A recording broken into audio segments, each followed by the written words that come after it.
Coming to Andhra Pradesh, Jaganmohan Reddy గారి యొక్క పేరు జగన్. గా నా అక్షరాలని సంయుక్త అక్షరాలు అంటారు. వారి పేరులో కూడా 2 అక్షరాలే ఉన్నాయి. అంటే జాదీసి ఓన్లీ గన్ అని పెట్టాలా జగన్ గారికి? జగన్ అంటే గా అన్నటువంటిది సంయుక్తము, అంటే ఒక అక్షరంతో మరో సగం అక్షరం కలిసిపోతే దాన్ని సంయుక్తాక్షరం అంటారు తెలుగులో. సో జగన్మోహన్ రెడ్డి గారి యొక్క పేరులో కూడా ఒక రకంగా ఆ విధంగా తీసుకుంటే అవి 2 అక్షరాల కింద లెక్క.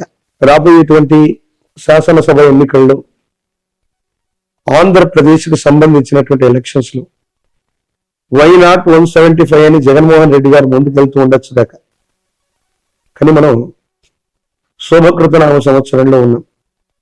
శోభకృతనామ సంవత్సరే సర్వసస్యాభివృద్ధయః నృపానాంచ మన్యోన్యం ప్రజానాంచ పరస్పరం. ప్రజల చేత ప్రజల కొరకు ఎన్నుకోబడ్డటువంటి ప్రజా సంబంధమైన ప్రభుత్వాలు మాత్రమే ఈ శోభకృతు అనేటువంటి పేరు కలిగినటువంటి సంవత్సరాల్లో వస్తాయని శాస్త్రం. ఇక్కడ అదే జరిగింది. జగన్మోహన్ రెడ్డి గారు 175 స్థానాలు 151 ప్లస్ వాళ్ళు అనుకుంటున్నారు. తీవ్రమైనటువంటి ప్రజా వ్యతిరేక సంబంధమైన స్థితిగతుల వల్ల మళ్లీ అధికారంలోకి రావటం అన్నటువంటి విషయం మీద వాళ్ళు దృష్టి పెట్టాలి. ఏ ప్రభుత్వం కూడా, అంటే అది టీడీపీతో కూడినటువంటి ప్రభుత్వం కానీ వైసీపీతో కూడినటువంటి ప్రభుత్వం కానీ వెంటనే సులభమైనటువంటి మెజారిటీతో ఆంధ్రప్రదేశ్ లో వచ్చేటువంటి అవకాశం లేదు. But first priority is Jaganmohan Reddy గారికి సంబంధించిన ఆరుద్ర నక్షత్రం, కాలజ్ఞానానికి సంబంధించినటువంటి స్థితిగతులు, దేశ కాలమాన పరిస్థితులను బట్టి చూస్తే ఆ ప్రభుత్వం బోటాబోటీ మెజారిటీ అంటే కనీస మెజారిటీతో కంటిన్యూ అవటానికి కొన్ని ప్రత్యేకమైన ఎక్కువ అవకాశాలు ఉన్నాయి. విపక్షాలుగా చెప్పుకోబడుతున్నటువంటివి జనసేనతో కూడినటువంటివి. ఆయనది శ్రవణ నక్షత్రం పవన్ కళ్యాణ్ గారు సమీపమైన భవిష్యత్తులో తప్పకుండా అమాత్యుడు, మంత్రి, అది ముఖ్యమంత్రి అవ్వండి, కేంద్ర మంత్రి అవ్వనివ్వండి, అమాత్యుడు అన్నటువంటి స్థానానికి దగ్గరగా ఆయన జాతకం ఉండబోతుంది. తెర మీద బొమ్మలు గద్దెనెక్కారన్నటువంటి గురుదేవుల యొక్క వాక్య సాక్షిగా పవన్ కళ్యాణ్ గారు సమీపమైన భవిష్యత్తులో, అది ఈ 5 సంవత్సరాల్లో కూడా అయి ఉండొచ్చు, ఈ రాబోయేటువంటి 5 సంవత్సరాల్లో కూడా అయి ఉండొచ్చు, ఖచ్చితంగా వారు ముఖ్యమంత్రి లేదా ఆ స్థానానికి దగ్గరగా ఉన్న అమాత్యుడు ఆ స్థానాన్ని అధిరోహించేటువంటి అవకాశం కూడా తప్పకుండా ఉంది. మొదటి ప్రాముఖ్యతగా వైఎస్ జగన్మోహన్ రెడ్డి గారి యొక్క నేతృత్వంలో ఉన్నటువంటి వైసీపీ ప్రభుత్వం బోటాబోటీ మెజారిటీతోనైనా మళ్లీ అధికారంలోకి రావటానికి కొంత ఎక్కువ అవకాశాలు ఉన్నాయి. అవకాశాలు జగన్ ఉన్నాయంటున్నారు, పవన్ కళ్యాణ్ గారికి కూడా లేకపోలేదు అంటున్నారు. ఎలా సాధ్యం అవుతుంది? వైసీపీ ప్రభుత్వం వస్తుంది, అవకాశం అంటే జగన్మోహన్ రెడ్డి గారితో పవన్ కళ్యాణ్ గారు కలిసి పనిచేయకూడదా? అవకాశాలు ప్రస్తుతం ఏపీలో కనిపిస్తున్నాయి. ఒకవేళ జగన్మోహన్ రెడ్డి గారి యొక్క ప్రభుత్వం బోటాబోటీ చెప్తా, 2009 సంవత్సరంలో ప్రజారాజ్యం పార్టీ వచ్చింది. దేనికి వ్యతిరేకంగా వచ్చింది? ఈ ప్రాంతీయ పార్టీ దేశంలో అధికారంలో ఉన్నటువంటి కాంగ్రెస్ కి. అందరూ చిరంజీవి గారి యొక్క జీవితాన్ని, రాజకీయ జీవితాన్ని గొప్ప ఫెయిల్యూర్ అంటారు. నేను చెప్తాను అది చాలా సక్సెస్ఫుల్, అది ఎవరికి సాధ్యం కాని అంశాన్ని ఆయన చేశారు. ప్రజారాజ్యం పార్టీ పెట్టారు, ఎమ్మెల్యే అయ్యారు 5 ఏళ్లలోనే, అంటే పెట్టిన వెంటనే ఎంపీ, రాజ్యసభ అయ్యారు, కేంద్ర మంత్రి కూడా అయ్యారు. 5 సంవత్సరాల తర్వాత పార్టీ విలీనమైంది. ఎన్టీఆర్ గారు కూడా ఇటు దేశంలో ఇటు రాష్ట్రంలో చక్రం తిప్పగలిగినటువంటి స్థితి ఎన్టీఆర్ గారికి కూడా లేదు. పార్టీ పెట్టారు, ముఖ్యమంత్రి అయ్యారు అంతే. కానీ చిరంజీవి గారు పార్టీ పెట్టినటువంటి నేపథ్యంలో జగన్మోహన్ రెడ్డి గారు బయటకు వెళ్ళిపోవడం వల్ల కాంగ్రెస్ ప్రభుత్వం మైనారిటీలో పడితే కిరణ్ కుమార్ రెడ్డి గారు ముఖ్యమంత్రిగా ఉండడానికి కారణం చిరంజీవి గారు అయ్యారు. అటు దేశంలో ఉన్నటువంటి యూపీఏ కూటమిలో కూడా మిత్రస్వామ్యంగా వాళ్ళు ఉన్నారు.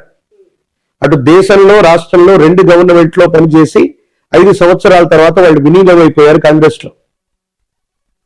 జనసేన పార్టీ అవసరం కూడా రేపు పొద్దున్న తెలుగుదేశానికే కాదు, వైసీపీ అవ్వచ్చు, వైసీపీ బోటాబోటీ మెజారిటీతో ఏదైనా ప్రభుత్వాన్ని ఫామ్ చేసి సమీపమైన భవిష్యత్తులో ఏవైనా ఇబ్బందులు ఉన్నప్పుడు అది పవన్ కళ్యాణ్ గారికి సంబంధించిన పార్టీకి సంబంధించిన ఎమ్మెల్యేలతో, ఇప్పుడు జనసేన ఎమ్మెల్యే వైసీపీతోనే కలిసి ఉన్నాడుగా. 151 మంది ఎమ్మెల్యేలు వైసీపీ వాళ్ళు అయితే ఆ ప్లస్ 1, 2, 3, 4, 5లో మొట్టమొదటి జనసేన ఎమ్మెల్యే కూడా వీరితోనే కలుస్తున్నారు. శాశ్వతమైన శత్రువులు మిత్రులు రాజకీయాల్లో లేరంటుంటారు.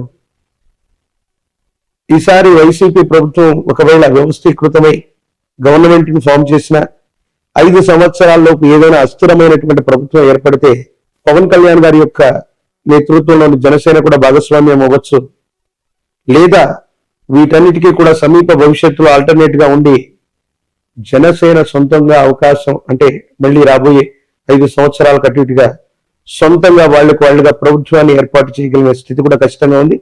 ఖచ్చితంగా పవన్ కళ్యాణ్ గారు జీవితకాలం అంటే మళ్ళీ ఎక్కువ వెళ్ళనుకునేరు 5 సంవత్సరాల కాలానికి అటు ఇటుగా. చాలా మంది ఆయన జాతకం గురించి ఏదో చెప్తున్నారు. ఒక్క రోజైనా ఒక్క క్షణమైనా ముఖ్యమంత్రి ఆ అమాత్యుడు అన్నటువంటి ఆ స్థానంలో ఖచ్చితంగా కూర్చునే అవకాశం కనబడుతుంది. Okay, right. చంద్రబాబు నాయుడు గారు నారా లోకేష్ గారి గురించి ఏం చెప్తారు? అంటే వాళ్ళు చాలా కష్టపడుతూ ఉన్నారు పార్టీకి సంబంధించి. ఏపీలో పరిస్థితులు ఏ విధంగా ఉన్నాయి ఆ పార్టీకి సంబంధించి? పుష్యమి నక్షత్రం చంద్రబాబు నాయుడు గారు, కొంతమంది హస్త నక్షత్రం అని అంటారు.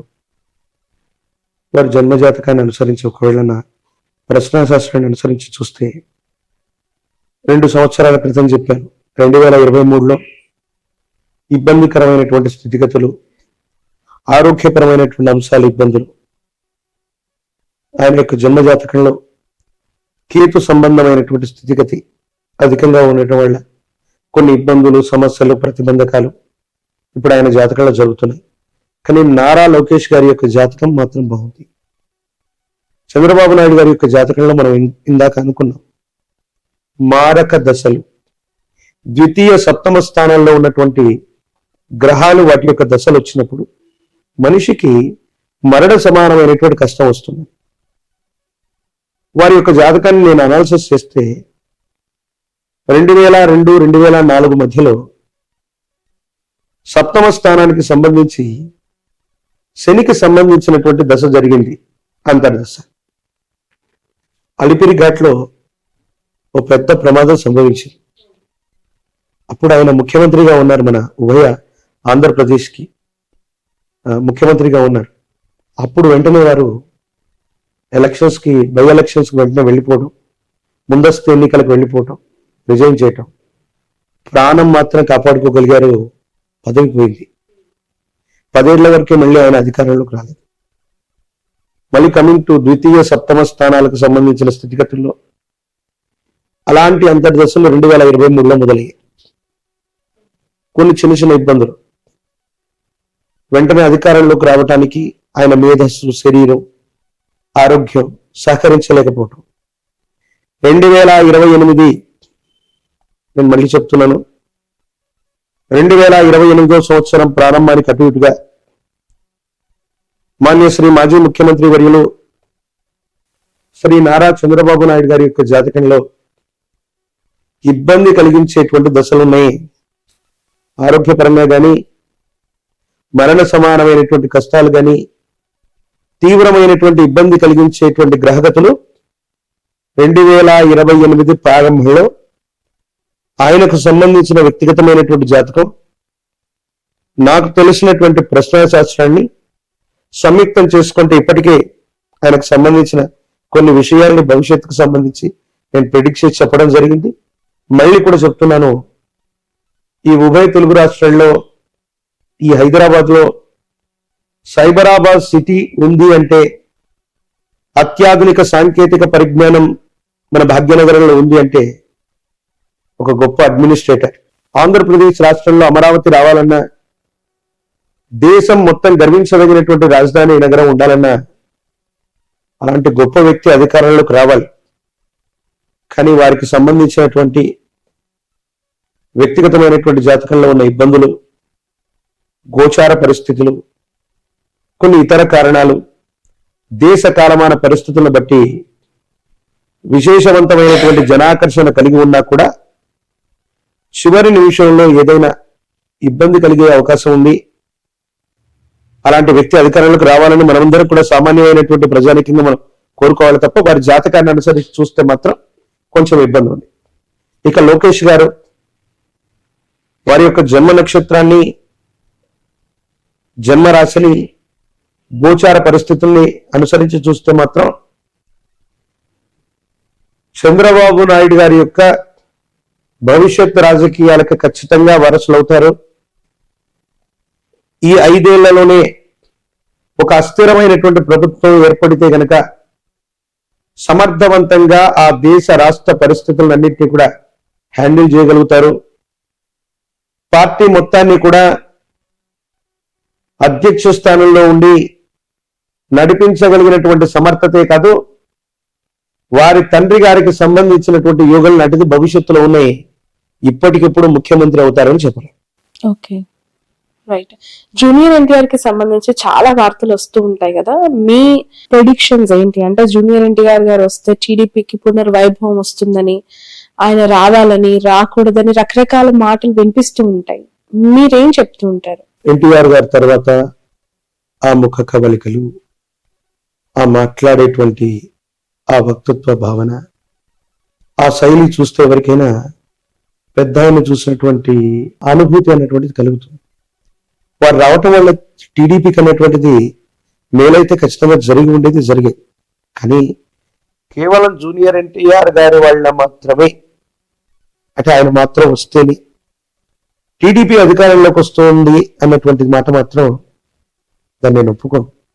2009లో స్టార్ క్యాంపెయినర్ గా జూనియర్ ఎన్టీఆర్ మొత్తం మన ఉభయ తెలుగు రాష్ట్రాలు తిరిగారు. మధ్యలో ఆయనకు ప్రమాదం జరిగితే కూడా హాస్పిటల్ నుంచి ఆయన క్యాంపెయినింగ్ చేశారు. 2009లో టీడీపీ కానీ మహాకూటమి కానీ అధికారంలోకి రాలేదు. ఎన్టీఆర్ ఉంటే బాగుండు అనేటువంటి అభిమానులు ఉన్నారు, కానీ అటువంటి జనాకర్షణ, విశేషవంతమైనటువంటి అభిమానులు సంపాదించుకున్నటువంటి పవన్ కళ్యాణ్ గారు ఒక సభకు వచ్చినా, ఎన్టీఆర్ గారు ఒక సభకు వచ్చినా లక్షలాది మంది జనాలు వస్తారు. కానీ కాన్స్టిట్యూన్సీలో వీళ్ళకి ఓట్లు ఉండవు. నల్గొండలో ఓ ప్రోగ్రాం పెడితే ఆంధ్రప్రదేశ్ నుంచి, తెలంగాణ నుంచి లక్షలాది మంది అభిమానులు రావచ్చు. ఆ వచ్చినటువంటి లక్షలాది మంది అభిమానులకి వీళ్ళు పోటీ చేసేటువంటి కాన్స్టిట్యూన్సీల్లో వాళ్ళకి లేకపోవచ్చు. ఇదే జూనియర్ ఎన్టీఆర్ గారి యొక్క సోదరైనటువంటి సుహాసిని గారు కుక్కట్పల్లి నుంచి గత ఎన్నికల్లో పోటీ చేసినట్టున్నారు. ఎన్టీఆర్ గారు ప్రత్యక్షంగా మరి ప్రచారం చేశారో లేదో తెలియదు, కానీ తన సోదరికి సంఘీభావంగా వెళ్ళారు. కేవలం ఒక్క జూనియర్ ఎన్టీఆర్ గారు రావటం వల్ల తెలుగుదేశం పార్టీ చరిత్రను తిరగరాస్తారని కాదు, తెలుగుదేశం పార్టీ అనేటువంటిది అది ఒక గొప్ప చరిత్ర. 40 సంవత్సరాల క్రితం ఆనాడు ఉన్నటువంటి ప్రత్యేకమైన పరిస్థితులను బట్టి తెలుగు వాళ్ళ కోసం ఒక ప్రాంతీయ పార్టీగా ఏర్పడి దేశ రాష్ట్ర రాజకీయాలన్నింటినీ కూడా ఇచ్చేసినటువంటిది ఎంతో మంది కార్యకర్తల యొక్క బలం ఉంది. జూనియర్ ఎన్టీఆర్ గారు రావటం వల్ల అడిషనల్ ప్లస్ అవుతుంది తప్ప వారు మాత్రమే రావటం వల్ల ఈ పార్టీ నిలబడుతుంది అన్నటువంటి దాంట్లో వాళ్ళ అభిమానులు బాధపడచ్చు, వారి అభిమానులు ఇదవ్వచ్చు. ఆయనకు ఆ ఉద్దేశం ఉండి పార్టీని బ్రతికించాలన్నటువంటి స్థితిగతి ఉంటే ఈ పార్టీకి ఎప్పుడో వారు వచ్చి ఉండేవాళ్ళు. నాకు తెలిసి ఆంధ్రప్రదేశ్ కాకుండా సమీప భవిష్యత్తులో తెలంగాణకు సంబంధించిన రాజకీయాల్లోకి జూనియర్ ఎన్టీఆర్ గారు వచ్చేటువంటి అవకాశం. అంటే తెలంగాణకు సంబంధించినటువంటి తెలుగుదేశం పార్టీ ఇక్కడ కొంచెం చాలా తక్కువగా ఉన్నటువంటి ప్రస్తుతం ఉన్నటువంటి పరిస్థితుల్లో సమీపమైన భవిష్యత్తులో ఈ కుటుంబ సభ్యులందరూ కూడా కలిసి తెలంగాణకు సంబంధించినటువంటి విభాగం ఏదైనా జూనియర్ ఎన్టీఆర్ గారికి ఇస్తే అది మంచి అడ్వాంటేజ్ అయ్యే అవకాశం ఉంది. తప్పనిసరిగా ఒక మంచి రాజకీయ నాయకుడిగా ఆయన రాణించగలిగినటువంటి యోగ్యత, ఆ పరిపక్వమైనటువంటి గుణాలు ఉన్నాయి. ఇది ఏపీ లేదా ఉభయ తెలుగు రాష్ట్రాలు మొత్తం జరగకపోవచ్చు. తెలంగాణ రాజకీయాల్లో క్రియాశీలకంగా ఉండేటువంటి అవకాశం, అది కూడా ఇప్పుడు అని చెప్పలేం, సమీప భవిష్యత్తులో జరిగితే జరగచ్చు. ఇక్కడ బిఆర్ఎస్ పరిస్థితి ఏంటి? కేసీఆర్ గారి ఆరోగ్యం కావచ్చు, కేటీఆర్ గారి లీడర్షిప్ అవ్వచ్చు. ఇకపై ఆశ్లేష నక్షత్రం, కర్కాటక రాశి, అష్టమ శని ప్రభావం ఒకటి కేసీఆర్ గారి యొక్క జాతకంలో ఉంది. గురు సంబంధమైనటువంటి బలం తక్కువగా ఉంది. ఆరోగ్యం, వ్యక్తిగతమైన జీవితం, భద్రతాపరమైనటువంటి విషయాలు, వీటిలో కొన్ని ఇబ్బందులు వచ్చేటువంటి అవకాశం ఉంది. ఇప్పటికే వారికి ఎముకలకు సంబంధించినటువంటి సర్జరీ కూడా ఏదో జరిగినట్టుగా. కేటీఆర్ గారి మృగశిర నక్షత్రం, సమీపమైనటువంటి భవిష్యత్తులో వారసత్వ రాజకీయాల్లో ఒక వ్యక్తి యొక్క పేరును నిర్ణయించగలిగితే బిఆర్ఎస్ భారత రాష్ట్ర సమితి మనుగడ అనేటువంటిది బాగానే ఉంటుంది. కానీ కేసీఆర్ గారి యొక్క జాతకంలో మళ్ళీ ఆయన నేతృత్వంలోని బిఆర్ఎస్ ముఖ్యమంత్రి లేదా మళ్ళీ మూడోసారి ఆయన అధికారంలోకి వచ్చేటువంటి స్థితిగతులు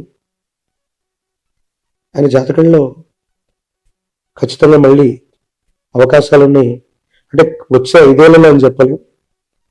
ప్రస్తుతానికి రేవంత్ రెడ్డి గారి యొక్క నేతృత్వంలోని ఈ ప్రజాస్వామ్య వ్యవస్థలో సుస్థిరమైన ప్రభుత్వం ఉండాలని మనం కోరుకుంటాం. కానీ ఏదైనా కారణాల వల్ల కేసీఆర్ గారి యొక్క నేతృత్వంలోని బిఆర్ఎస్ కానీ, కేటీఆర్ గారి యొక్క నేతృత్వంలోని బిఆర్ఎస్ కానీ ఈ 5 సంవత్సరాల్లో మళ్ళీ ఏదైనా అటువంటి అవకాశాన్ని చేజెక్కించుకునే అవకాశం ఉంది. అలాగే ఇదే కుటుంబానికి సంబంధించిన హరీష్ గారి యొక్క నేతృత్వంలో, హరీష్ రావు గారు, నాట్ ఓన్లీ బిఆర్ఎస్, ఆయన ఖచ్చితంగా తన జీవిత కాలంలో ముఖ్యమంత్రి పదవి అధిరోహించగలిగినటువంటి సంభావ్యత వారి జాతకంలో ఉంది. హరీష్ రావు గారు అంటే కేసీఆర్ గారి యొక్క కుటుంబం నుంచి 1 నుంచి 3 ముఖ్యమంత్రుల్ని, అంటే కేసీఆర్ గారు ఆల్రెడీ ముఖ్యమంత్రి అయ్యారు, మరో 1 లేదా 2 ముఖ్యమంత్రులు ఆ కుటుంబం నుంచి రాబోతున్నారు. బిఆర్ఎస్ భవితవ్యానికి ఎటువంటి ఇబ్బంది లేదు. టిఆర్ఎస్ బిఆర్ఎస్ గా మారిందనో, బిఆర్ఎస్ టిఆర్ఎస్ గా మారిందనో ఇది జరుగుతుందని చాలా మంది మాట్లాడుకుంటారు, అది వేరే సంగతి. హరీష్ రావు గారు, కేటీఆర్ గారు భవిష్యత్తులో ముఖ్యమంత్రి స్థానాన్ని అధిష్ఠించగలిగిన స్థితిగతుల్లో ఉన్నారు. కానీ హరీష్ రావు గారు బిఆర్ఎస్ నుంచే ముఖ్యమంత్రి అవుతారని నేను చెప్పాను. ఓకే, అంటే ఆ పార్టీ నుంచి బయటకు వచ్చే అవకాశం ఉందంటారు. అంటే దేశ కాలమాన పరిస్థితులను బట్టి, అప్పుడున్న అవకాశాన్ని బట్టి బాంబు పేల్చారు ఇప్పుడు మీరు. యాక్చువల్లీ ముఖ్యమంత్రి అవుతారు కానీ బిఆర్ఎస్ నుంచి కాదు. అది ఎందుకు అనవలసి వచ్చిందంటే, కేసీఆర్ గారు భవిష్యత్తు వారసుడిగా కేటీఆర్ నే ప్రకటిస్తారు. ప్రస్తుతానికి ప్రధాన కార్యదర్శి అవ్వచ్చు, లేకపోతే అధ్యక్షుడి తర్వాత సమితి స్థానంలో కేటీఆర్ గారే ఉన్నారు. ఎవరైనా ముఖ్యమంత్రి అవ్వాలి అంటే పార్టీ నిర్ణయ ప్రకారంగా అధ్యక్ష స్థానంలో ఒక వ్యక్తిని ఎన్నుకోవాలి. అది శాసనసభకు అధ్యక్షుడు లేదా పార్టీ ఎమ్మెల్యేలన్నీ కలిసి. ఆ అవకాశం హరీష్ రావు గారికి వచ్చే అవకాశం ఉంటుందని నేను అనుకో. కానీ ఖచ్చితంగా ఆయన హరీష్ రావు గారు సమీప భవిష్యత్తులో తెలంగాణకు సంబంధించిన ముఖ్యమంత్రిగా వారు ఉండబోతున్నారు, నో డౌట్ అట. Right, thank you so much for your valuable time అండి. చాలా విషయాలపైన మీ అభిప్రాయం మాకు తెలియజేశారు. సంతోషం. జై వీరబ్రహ్మ, జై గోవిందమ్మ. ఇప్పుడు ఆపరేషన్ లేకుండానే మోకాళ్లకు ప్లాస్మా ట్రీట్మెంట్. మీ ఆర్థోపెడిక్ సమస్యలన్నిటికీ రోబోటిక్ టెక్నాలజీ ద్వారా తక్కువ ఖర్చుతో శాశ్వత పరిష్కారం. Free consultation. ప్రతి ట్రీట్మెంట్ పై 20% డిస్కౌంట్. ఈ ఆఫర్ కొద్ది రోజులు మాత్రమే. త్వరపడండి. V9 hospitals 9281465842.